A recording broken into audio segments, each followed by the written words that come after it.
আমরা যে স্যালাইনের প্যাকেট কিনে খেয়ে থাকি, এই উপাদানগুলো আছে এখানে, যে এই উপাদানগুলো আছে এটার কি প্রমাণ কি? হ্যাঁ, রেসিপি অনুপাতে সেই প্যাকেটে কি কি উপাদান দেয়া থাকে? হ্যাঁ, এটা তো যাবে না, না যাবে, ময়লা তো এখানে আছে, তার মানে এটার মধ্যে ময়লা আছে, ওইটা যাবে না, অন্যটা চলে যাবে। আর এই যে এই ছেলে এনে কাজ করতেছে, এই স্যালাইন এটাই তো লাস্ট স্টেজ নাকি?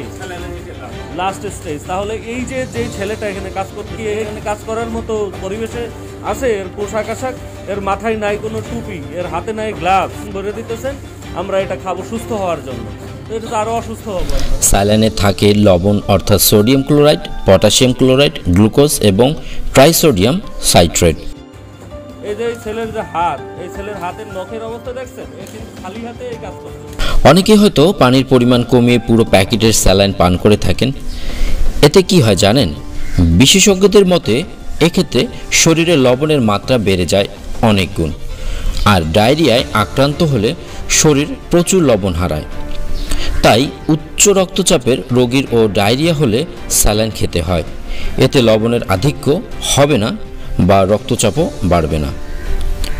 যাদের ডায়াবেটিক্স রয়েছে, অন্যদিকে স্যালাইনে গ্লুকোজের পরিমাণ 20 গ্রামের বেশি নয়, তাই ডায়রিয়ায় স্যালাইন খেলে ডায়াবেটিস রোগীর রক্তের শর্করা বাড়বে, এমন ধারণা সঠিক নয়।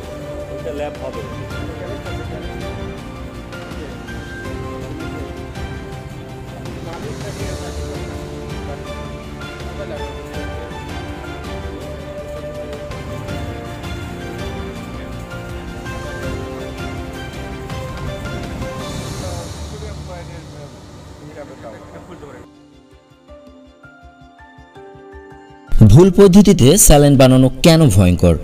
খাবার স্যালাইনে উপাদানগুলো এমনভাবে থাকে যেন তা আমাদের শরীরের ঘনত্বের সাথে মিশে যায়। একে আইস্ট্রনিক দ্রবণ বলে। এর ফলে শরীরের পানি শূন্যতা পূরণ হয়।